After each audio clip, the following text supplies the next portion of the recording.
Dude, it was so. I wasn't expecting it, so I It's not time yet. I'm just checking the mic. Thinking, hello, sir. Hey, Hey, hey. it's right here.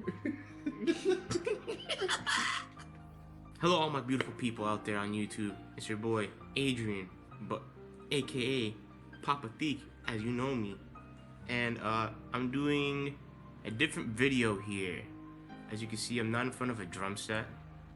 The set that I usually use is behind me, right there. And you might be wondering, well, what are you going to be doing today exactly? You're in front of a mic, you're in front of a camera. What is it? Well, not talking about this. This could be something else differently. I'll be talking about something for one of my classes. My bad. That should be flex. I'm gonna be talking about something for one of my classes, and that is a video game today. I have a class called Writing About Video Games.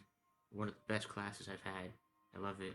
And the topic I decided to choose for my deep dive analysis video for today is Kingdom Hearts 1.5 from the 1.5 and 2.5 HD remake.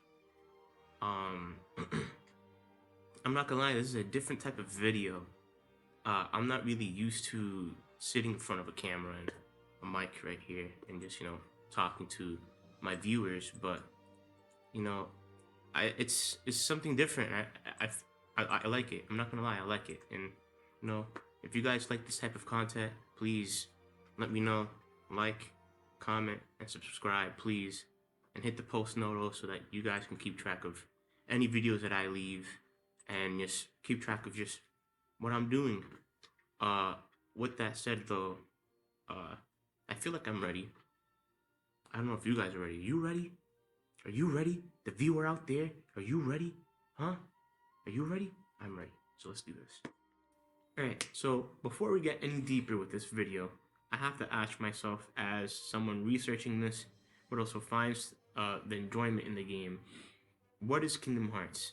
Really, what does it bring as a game in the long run, as a long-running series, for the player to take back his feedback, but not only take back his feedback, can apply maybe even in the real world later on in life. With this, I have to say, the game gives off so much. The narrative is so rich, and you can see it as it bleeds through its characters and its world, and just how the Heartless is just the pure embodiment of darkness, and Sora and his party are trying to find out what's going on in the world and really why are they here. But in this, there's also the topic of what will be the main topic of this video, friendship. How in friendship you can find yourself experiencing the best of the world. You can also possibly find, that friendship being so impactful to you that maybe they're even family in the long run. You can find that within friendship, those friends will always be there by your side, and if they are, those are the right friends for you. Those are the type of ideals that we as people look for when trying to find a communal place where I can find myself being in friendship, or even something as a club within the long run. With this, however, you can also see that through the characters, how Sora and Riku have a friendship where they break apart, and Riku kind of succumbs himself into darkness, whereas Sora is within the light, and he wants to try to find Riku and get his friend back, whereas Riku all he wanted to do was explore the worlds, find the vast worlds out there, and see what they have to offer. But with this, he takes the wrong road and succumbs to the darkness, whereas Sora decides to be a champion of the light and try to not only find his friend and get him back, but also with this, fight against the Heartless and be the champion of not just his world, but the worlds he goes through as a character. And with this, I like to touch on a quote, because this quote's really good. This is a really good quote. You see, it's in the later half of the game where Sora goes into Hollow Bastion with Donald and Goofy. And before I bring up this quote, Donald and Goofy have a very, very big friendship with Sora. And with that friendship, you can kind of see that Riku holds a resentment towards Donald and Goofy and doesn't really see why Sora is always tagging along with them. But with that, I digress. This quote comes from Sora, and it reads, "Although my heart may be weak, it's not alone. It's grown with each new experience. It's found a home with all the friends I've made. I've become a part of their heart just as they've become a part of mine. And if they think of me now and then, if they don't forget about me, then our hearts will be one. I don't need a weapon. My friends are my power."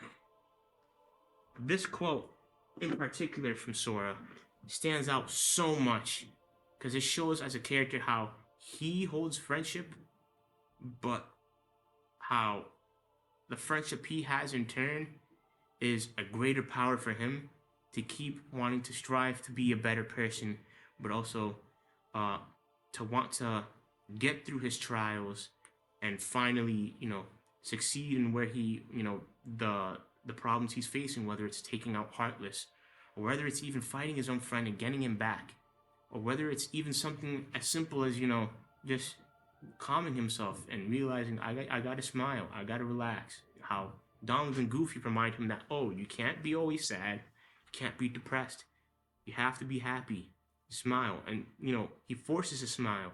These are ideals as people we hold dear. You get to really see through these characters the differences of friendship and how each side is a different side of the same coin, and one is in this pit of despair while the other is in a world of righteousness. And maybe if things were different, their worlds would be different, their words would probably be different. Who knows? And with this, I think I would like to touch on the other topics I have within this video. So first, the production team. Who are the guys that made the game? Who are the people that really were in creation with the game? But also, like, are there any other parties that were in collaboration with this team that helped produce and maybe in turn give off some feedback on what they could use for the game? As I said, the game was created by Square Enix, but they produced and published it. The person that oversaw the whole creation of the game and made the character and the overarching stories and stuff like that is Tetsuya Nomura, who has worked on many other titles throughout his time. Games like Chrono Trigger and Dragon Quest come to mind. Tetsuya Nomura was the one that created this game, and he put so much work and effort into this. What other major parties were there that really worked with him to make this game? Because as we know, he is someone that works in like not the origin, but the realm of Final Fantasy, and these guys are really known for turn-based titles. For an action RPG, it's very ambitious for a company like them to be going over and seeking to change their mold of creation to, make something different, unique. And with this, they really hit the mark. What other parties worked with this game? Because, all the characters are not just Final Fantasy. It's not just Final Fantasy. No. Disney is one of the other parties that worked in collaboration with Square Enix to make this game and just, really help push forward I don't want to say the story, but more push forward what the game had to offer. That's what I would say. It more helped push over what the game had to offer, and in turn, I want to also say it just to be able to see Sora with a party of Donald and Goofy, or a party of Goofy and Beast, or a party of Donald and Aladdin, like Jack the Skellington too. Like, no, yeah, this is something that's cool. You see different characters from Disney that, as children, that we got to experience through movies, TV shows, stuff like, now live action, you know, this was something for us back then when it was just movies and TV shows that we could be like, yeah, this this is what I want. With that, we talked a lot about the parties and the people that got into working with this game. But what's the genre? What are the mechanics? What is it like? As I said, it's an action adventure game with RPG elements. With that being said, how does the RPG elements with this action adventure format work together to make the game that much more immersive and enjoyable for the player? Dude, honestly, what I can tell you is it's so great because within each world, there's a different kind of way of playing, a little bit more or less. Whereas, like, for example, this is explain a few. Aladdin's world, you'll be doing a lot of parkour, jumping around the world, trying to get to different places, to get different keys, to open different doors, and maybe find different items or find a different way to get to a different area so that you can progress through it towards the story. But then you might get into something where it's along the lines of like Atlantica, where you're going to be swimming around the world and you have actual free range of motion of your swimming. With Ariel's world, it's different because you have to really keep in mind of the swimming with your attacking, as it is a free range of motion of attack. You have to be really keeping in mind of your movement because it's a lot harder when you're swimming than versus standing on your own 2 feet, because you're able to jump, you're able to do stuff like guard later on through unlocking abilities through the RPG function, and you're able to do stuff like roll through unlocking abilities. There's so much stuff that you can do with the game for its combat, and it's just it adds on a lot for people that really love fight, like hack and slash or adventure games, stuff like Devil May Cry or Nature Gaiden, just to name a few. With that, I kind of want to talk about the elements of the game, because I feel like these are stuff that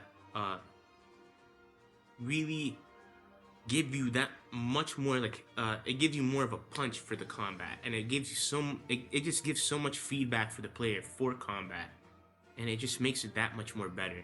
You can within the game, when you open up the menu for the hub for the characters, looking through, trying to fix your party or even go through items, you can find something for abilities, the ability section. You go there and you're able to find all the abilities you can select for your character, but also in turn, stuff for maybe Donald and or Goofy, or even the three, because again, all three characters have their own different abilities that make them unique, but also together they have abilities that go throughout the different worlds that make the gameplay for the worlds so much more fun. Like, for example, for Ariel's world, you get the ability to be able to swim. Only for Ariel's world, mind you. This is only something unique to this world, where you're able to swim around the actual ocean and just have a lot more. How do I want to say it? A lot more free range of motion for your movement. Just to see those different types of animations that they did for Kingdom Hearts with this gameplay is so cool and unique, because lots of people wouldn't be paying attention to stuff like the movement of the character, or how different he moves from one place to another place to this. But with that technological stuff, what platform did I play it on? What platforms is it on? You can't play this game in emulators. There are different forms of the game that add on different contents to it, but I played it on its native console. I played it, well, not native console, because originally it was PS4, but native in the sense that I played it on the PS5, and it ran so great. So for each game that gets released, you can see I have a copy of Kingdom Hearts 2, the second game. Amazing. The best. Any Kingdom Hearts connoisseur will tell you this is the best. But with any game, you'll see right down, I hope camera focuses and like the lighting is good. Down here, you see where my finger is? This is an ESRB rating. This will tell you always if a game is meant for whatever audience in mind, children, adults. It'll say A if it's adults, M if it's mature, E if it's for everyone. This in particular is E plus 10. That means this game is for everyone that is 10 and up. So as long as you're 10 years old and or 26 or like myself or I put my age out. I shouldn't be saying that. That just shows the audience that it's for. Anyone that young is looking for something that is for them, that they can get into for gaming, that maybe has never gotten into gaming or has played stuff like Mario or Donkey Kong or Pac-Man or Tetris, stuff like that. They're looking for something else for the next big thing, the game that'll get them really interested to want to keep playing video games and want to keep exploring different things. What are other medias that we could take from Kingdom Hearts as a whole that can that really add on to the experience of the game, but also make it so that the player would want to come back and re-experience this game. So this game and its importance, it's very high, more so because this is the first time that the Eastern Asian culture of gaming and the Western culture of gaming first really came together and collaborated with a game that I would say, in my eyes, would be very ambitious. Very, very ambitious. With that, there's a lot of stuff with like rights issues where I can only imagine, trying to get in certain characters for Disney, what rights could have been like, what type of conversations they could have had comparing to that, because you get to see a lot of these Disney villains and Donald and Goofy for sure, but you also get to see his kids, and at least questioning like, where are the other Disney characters in this? Where are they? And then in the second one, it kind of answers that. And then the more you experience these games, you get to really experience all of what Disney has to offer for the game, and in turn what Square Enix has to offer with their Final Fantasy representation. I hope you guys like this video. To all my friends, I hope you guys like this video. And to my family, I hope you guys love it. To anyone new watching in, welcome aboard. I hope you enjoy the content. I hope you stay. And also, I love you all. With that, good night. Have fun. Play as much as you can. Eat as much as you can. And rest as much as you can. Check you out. Deuce.